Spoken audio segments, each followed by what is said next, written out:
Hello and welcome to this video. My name is David Thorne. Now in the previous video we created this simple SwiftUI application using the JSON placeholder API where we just made then a tab view of users, photos, we didn't do anything, and posts, we just did something simple. I did make a couple of changes to this one, the app, after the video, just for the sake of preparation for this video. And when we go into it, we get the photo detail, post detail, sorry, and so on. And when we go into the users, we get it here. And any error messages that we possibly had, I got rid of. All right, so this is now basically the last video, just slightly enhanced. And I've also deleted the view models that we had, that I'd commented out at the end of the video. So there's a couple of things that I don't like from this that I want to enhance, all right? Because I don't really want to leave it like this. And the one thing is I don't like this published items here, and I don't like this load function. So what we're going to do is we're going to copy, first of all, this get entity function, because what I want to do is I want to add this published, and I want to force it to go onto the views itself.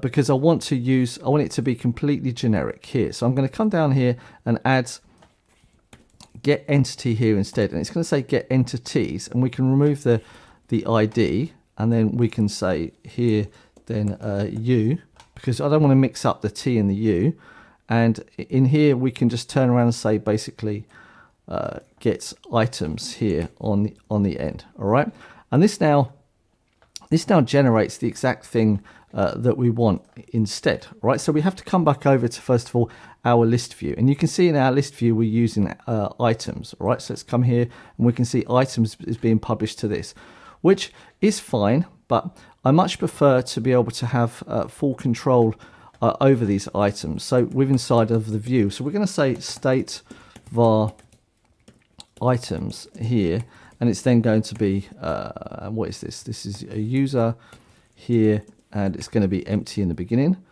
And we are going to come to our view, say view model, and then get entities, and we're going to say users here, and we're going to sync receive value, and we'll say set items is equal to items.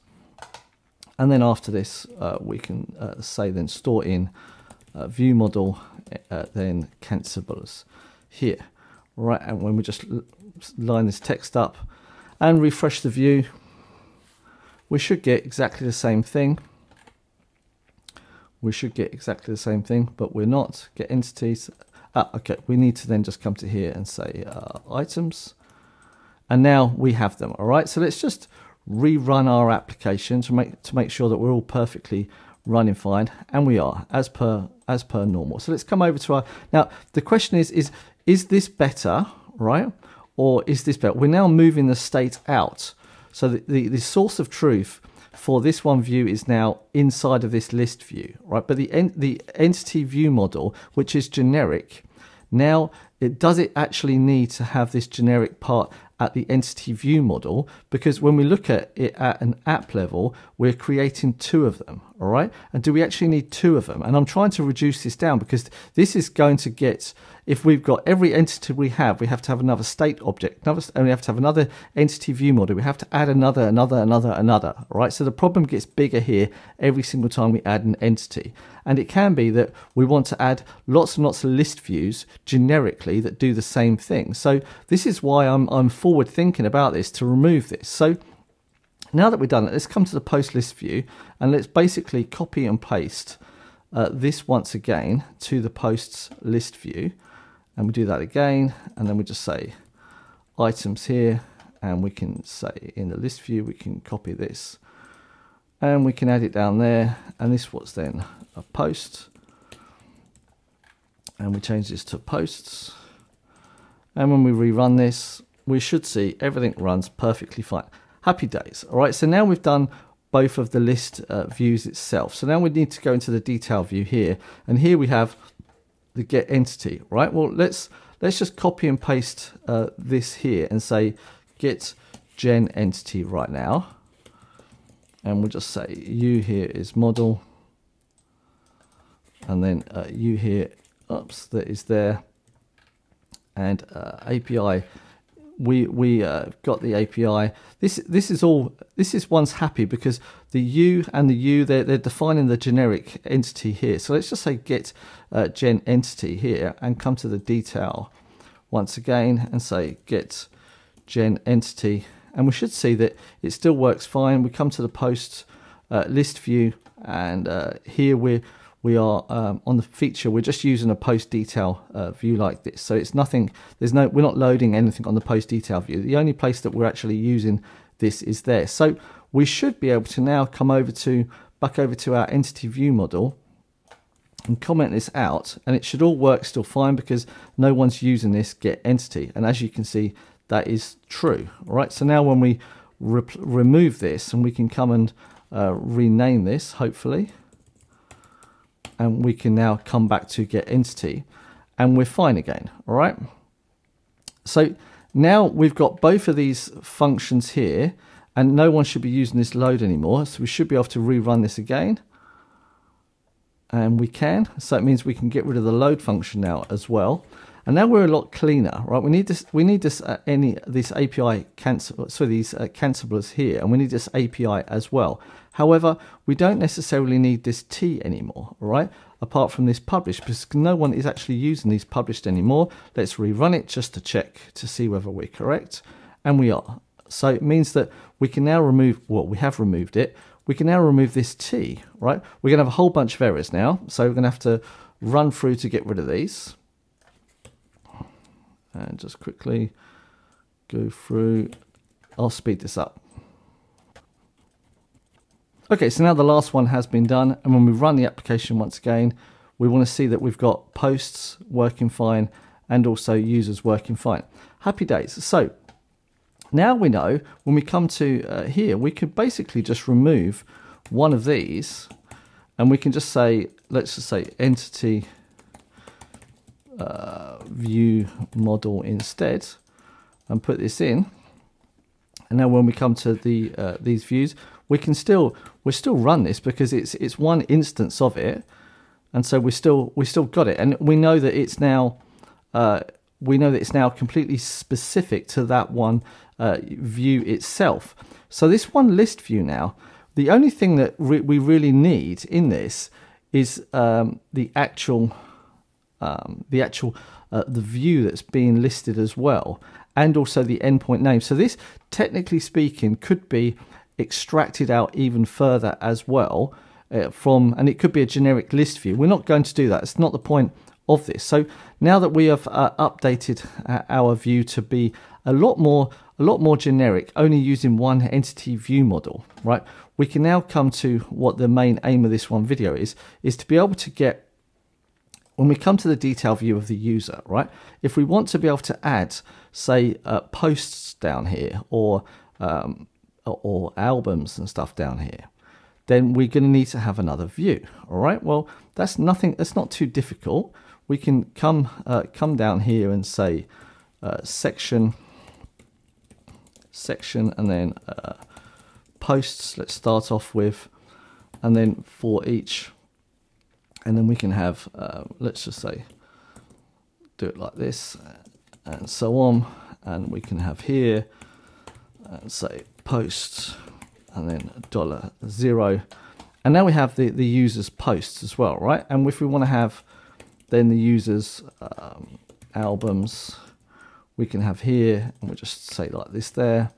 And now we have the albums, but we need to be able to load this. We want something like user.posts is to come in here, and then we're going to loop round the post and put it in there instead. So let's now make that for the user, and let's add a var of posts, and we'll say posts, and we'll say albums,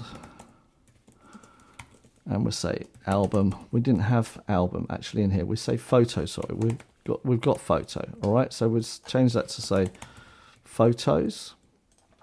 And we didn't have a photo, so we have to change this to rename this to a photo.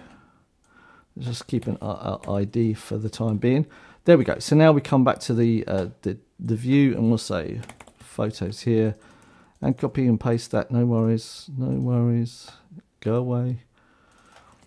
Oops, don't want that. My mistake. and we'll say photo. Are we fine now? Yes, we are. So we come back to the simulator and it's not fine. Something's not liking this. What are you not liking? All right, I'm going to find this error.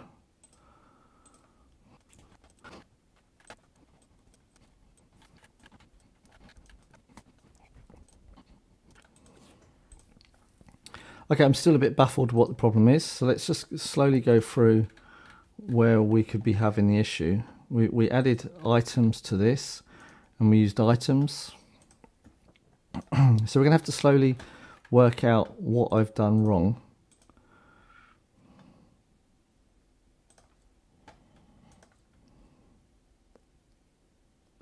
Okay, I know what I've done wrong. What's happening here is it's the loading of the posts and so on. It doesn't know where they are. All right, so what we're going to have to do is we're going to have to create a secondary. So we'll say a user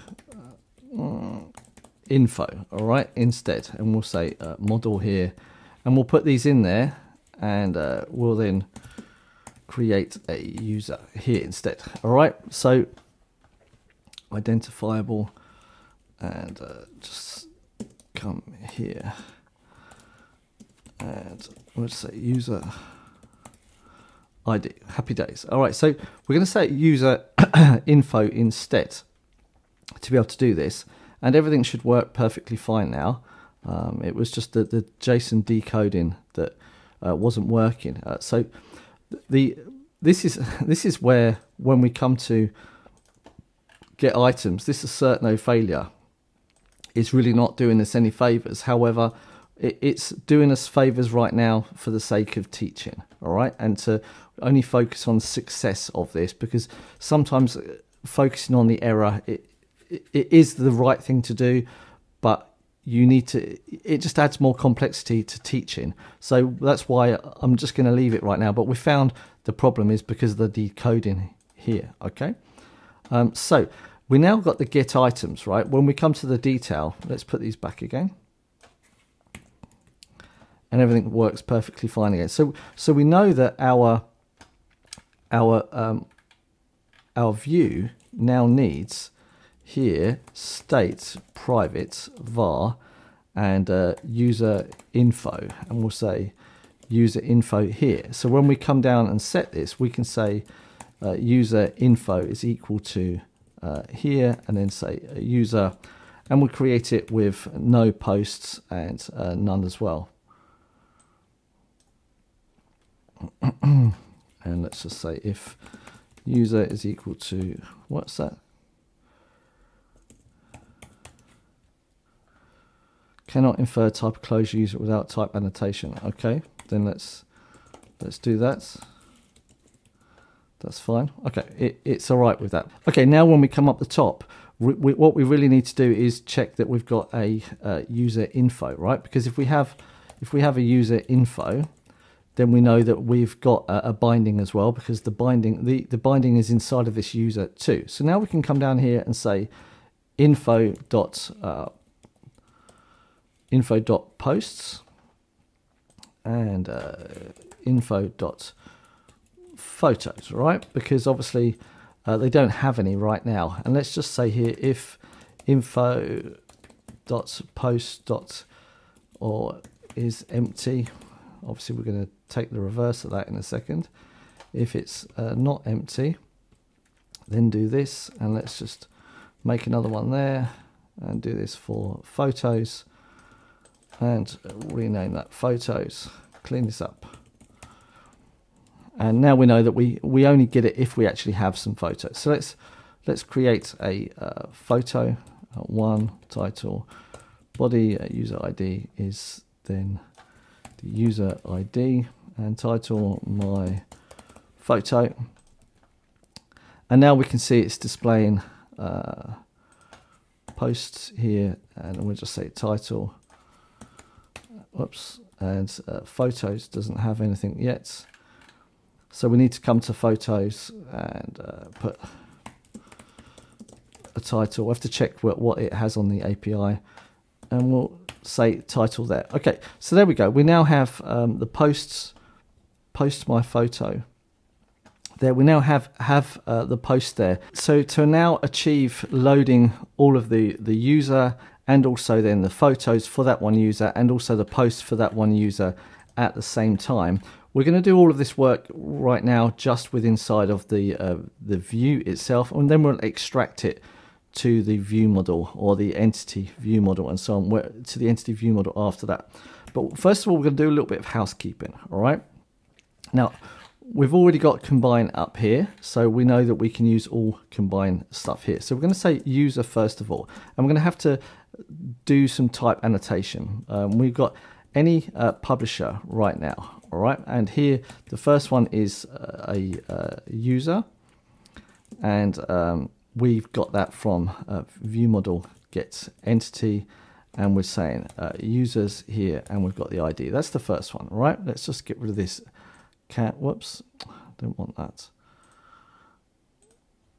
Okay, so we've got the first one now. Let's move that back again. And now the second one, I'm just going to copy and paste this. But this one we now need to have entities, and we're going to say posts. We don't need the ID, and inside of this is going to be an array of posts, and we'll change this to be posts here. Okay, and then we're going to copy and paste this, and we're going to say photos, and inside of here we need to change this to say photo as well, and we change it to photos at the end. So now we can remove this view model, right? Because we don't need it. And when we run it once again, we're going to get a completely blank screen because obviously inside of our detail, we aren't loading anything whatsoever. Okay, but everything is still working. But now we have 3 publishers, and none of them have been executed yet because they're only executed when sync has been called. All right, and that hasn't been called on these yet. So we need to find some way of calling them all at the same time in parallel, right? But to notify us when one of them changes. So basically, it's just going to keep updating us every single time one of them has the latest response. And we can do this by saying publishers, and then we're going to say combine. Combine, and because we've got 3 of them, we're going to use the 3 ABC one here. All right, and we're going to say user is the first one, and then we're going to say posts is the second one, and we're going to say photos is the third one. Now from here we can sync nice and easy, and we get now the user, and then the posts, and then the photos. Super easy, right?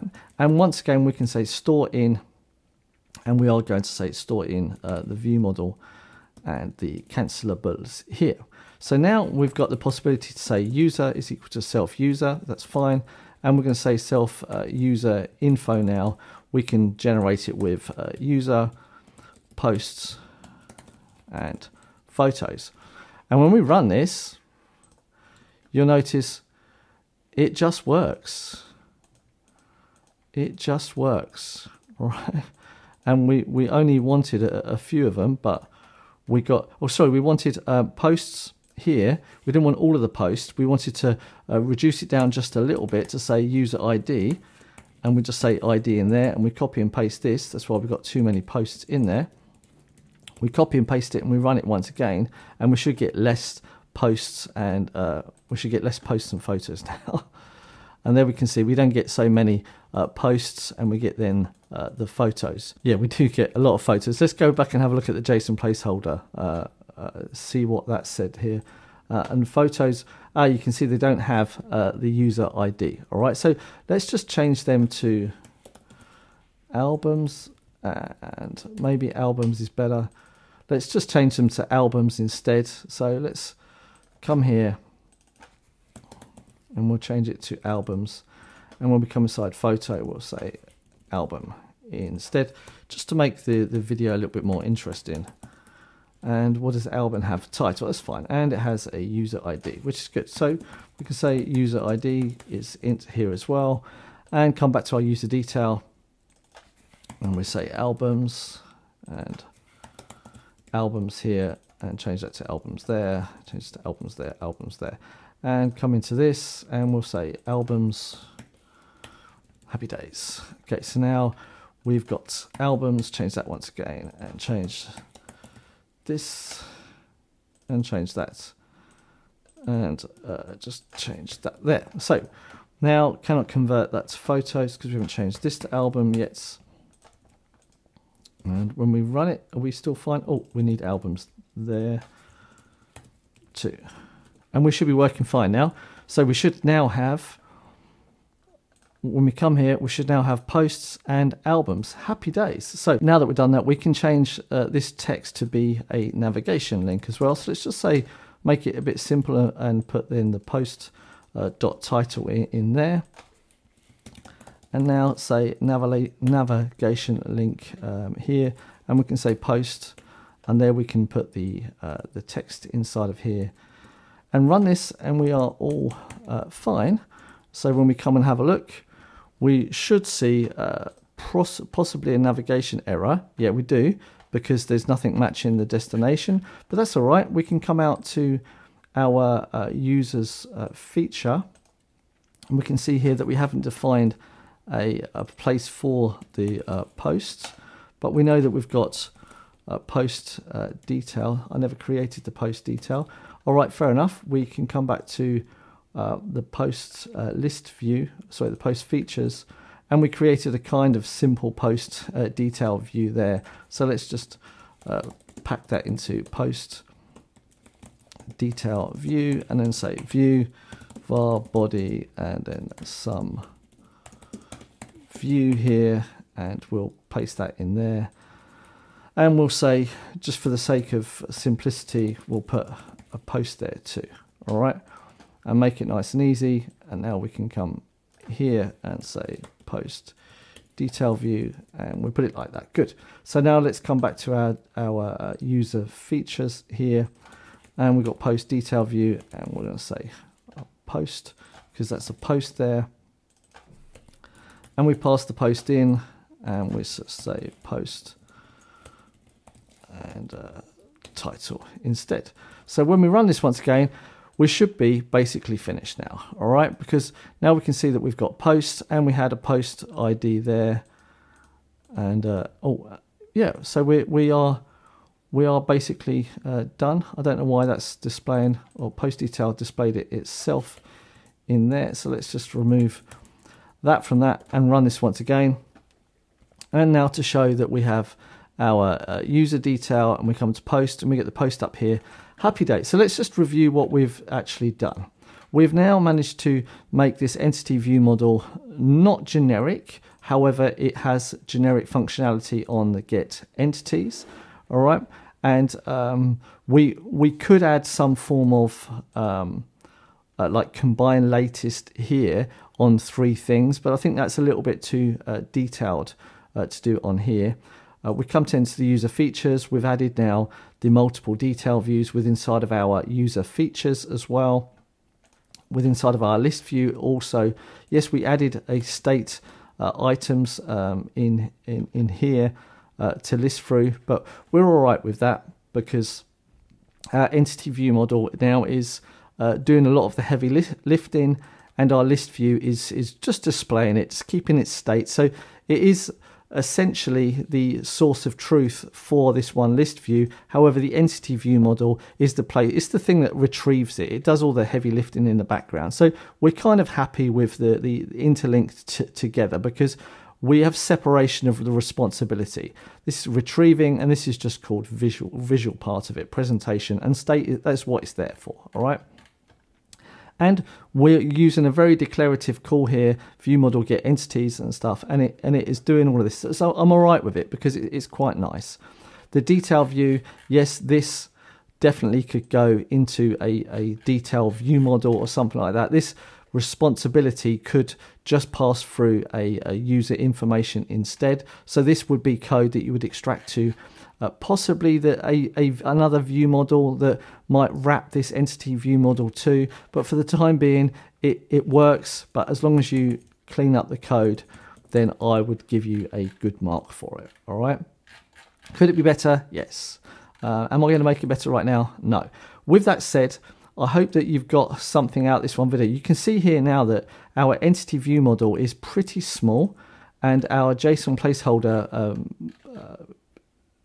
class is also pretty small, and we could make it smaller for sure. All right. So, but remember, we still need to take care of this error handling because that's disgusting. All right. With that said, I hope that you've got something out of this one video. I hope you've learned something from this one video. I hope you've learned something from the past few videos. You know, it's all well and good me teaching you what text view is, what a for each loop is, and this, that, and the other. There's 1,000 other videos out there showing you how to do that. I'm here all to show you how to do things at work time with, you know, the real things that you're going to be doing all the time. And it's all about reducing the size of the code, making it more generic, making it more reusable, saving time, because at the end of the day, you want to save as much time as possible. And when you do add something to your project, you just want to be able to add it in one place. And right now, we could add any features we want. When we come on the photos here, if we literally copy and paste this photos to go to the photos feature, and place it in here, right? The only thing that we've got to do is wrap this inside of a navigation stack. So we've got the list once again. We've got the entity view model. We've got the photo, right? The photo doesn't have a title like that. It does have a title, but the items are photos down here. And items, photo, yeah.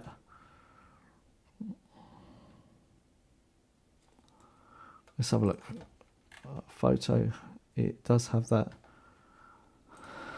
Sometimes it just decides to be a little bit stupid. Let's comment this out. It's all working fine now. Sometimes it just needs a build just to be happy again. Let's see.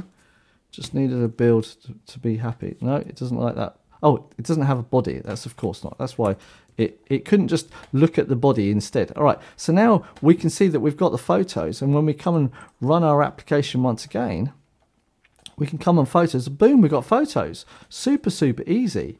And the only thing we had to do was just quickly add some form of list view, and we got it, right? So there's nothing wrong with you wrapping this entity view model in another class to say placeholder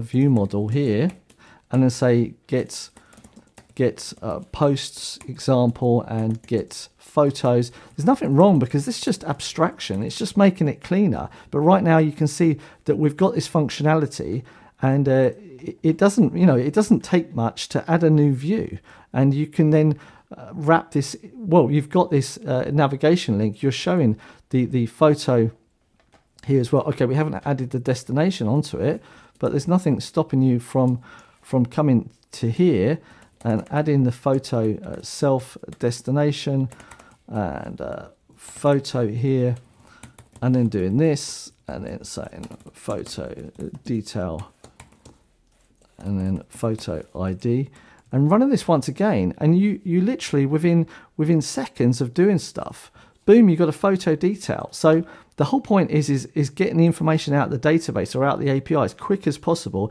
because SwiftUI is easy at displaying it. That's the most easiest part. Okay, with that said, I'm going to finish this video here.